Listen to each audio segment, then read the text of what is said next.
Chapter 15, question 20 asks, how do molecules of cholesterol affect the structure of cell membranes? In question 19 of chapter 15, we talked a little bit about the structure of the cell membranes, how they're these phospholipid bilayers. And what we didn't mention is if you zoom in on those fatty acids there, usually at least one of the fatty acid tails is unsaturated, has that double bond. And that means that it has that chink.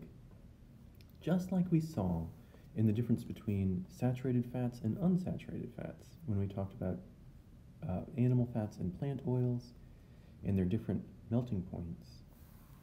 That unsaturated fatty acid tail with the double bond and the chink that it creates, the bend that it creates in that chain, means that the tails don't line up very well, so they don't have as many London dispersion forces, and so this will be a liquid. So even though this is the only barrier between the inside and the outside of a cell, this is a liquid barrier. And it's subject to all the same things that liquids are subject to. These phospholipids float around. They move, and there are currents on the surface of the membrane. So if you were to look at a membrane, and this is a beautiful picture from Khan Academy, you can see here the red hydrophilic heads, the ones that face water, the polar heads, and the nonpolar yellow tails here, and the phospholipid bilayer. Each one of these little heads and the two little tails are constantly moving around, and there are currents throughout this whole thing. All of them are moving around. As a liquid, in a very fluid liquid.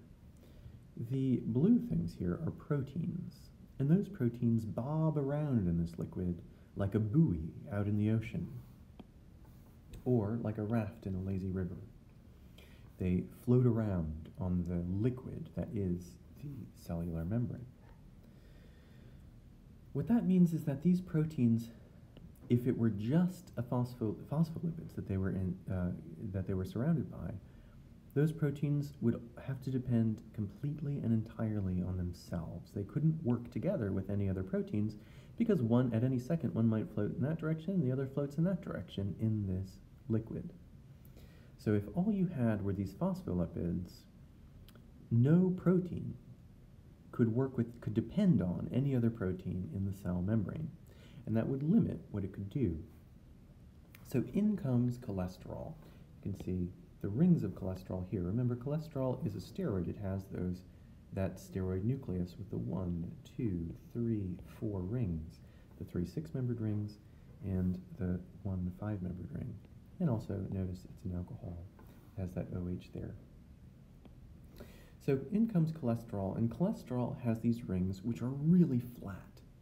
So unlike the chink in the double bond, the bend in the double bond that prevents these phospholipids from lining up very well and having a lot of dispersion forces, cholesterol is really flat, and so it's going to line up with stuff really well. It's flat because of all these rings, which prevent it from wriggling around into different shapes.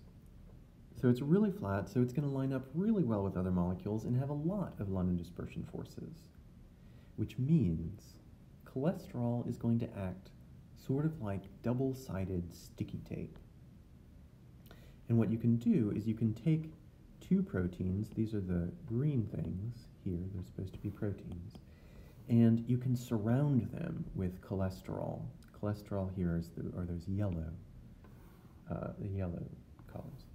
And that's going to act like double-sided sticky tape, and this whole region is going to stick together and float together as one thing in the liquid that is the phospholipid bilayer. So it forms a sort of raft, and they're called lipid rafts. That's profoundly significant because if these two proteins are always floating around together, this first green one and the second one, if they're always floating around together, that means they can depend on each other and they can specialize. And when proteins can specialize, the same thing happens to a cell as what happened to civilization when humans could specialize. If everybody had to had to be a farmer and make their own food, then you wouldn't have nurses or artists or scientists or architects. But when people can start depending on each other, then they can specialize what they do, and together as a unit, they can get so much more done. Similar thing happens with these proteins in the bilayer. When they're surrounded by cholesterol, they're going to be always next to each other. They're always sticking to each other because cholesterol is like that double-sided sticky tape because it's so flat and has so many London dispersion forces that they can depend on each other and specialize what they do. They can specialize and start to form special signals. They can specialize signals that make cells form together into tissues, and tissues into organs, and organs into organ systems, and into creatures. In fact, one hypothesis is that it's cholesterol that allowed animals to evolve. Every single animal cell has cholesterol in it, precisely to make these types of lipid rafts. Moreover, 20 to 25% of all the cholesterol in your body is in your brain. And there are several reasons for that, but one of the reasons is because where two neurons connect, where the axon for one, let's say the axon is here, and the dendrite for the other, where two neurons connect, there are so many messages being sent between those, complicated messages. And those complicated messages need to be received by very specialized proteins. So there's so much cholesterol here to hold proteins together so that they can work together to communicate and receive complicated messages of the type that lets your brain do all the marvelous things that it does. So, to state all of this in words, cholesterol is a steroid. In other words, it has that steroid nucleus. And its steroid nucleus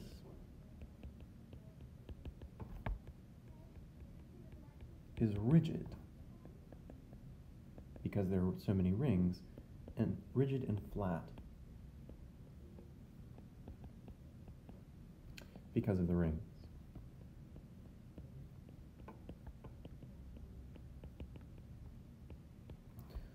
So it lines up well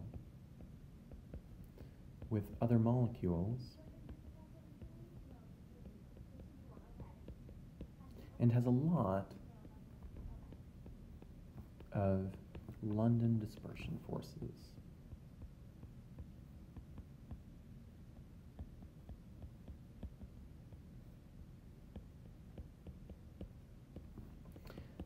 It acts like double-sided sticky tape.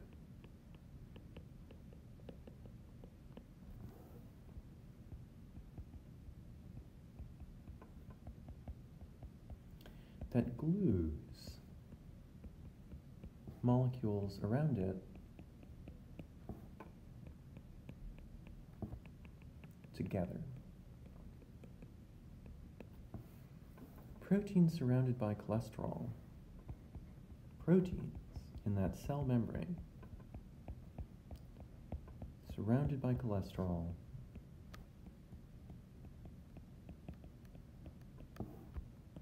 in a cell membrane will stick together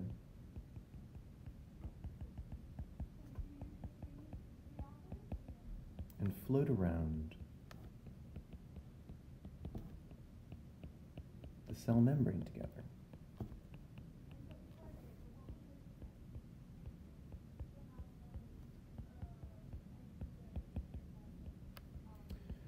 That allows them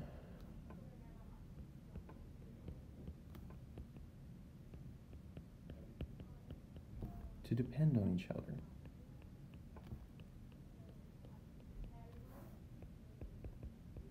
And specialize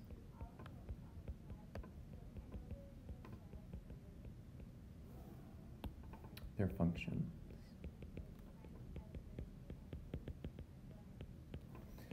This allows cell membranes send and receive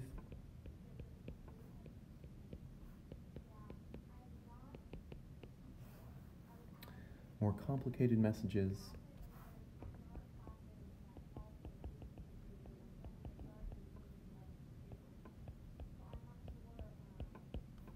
like the ones that allow cells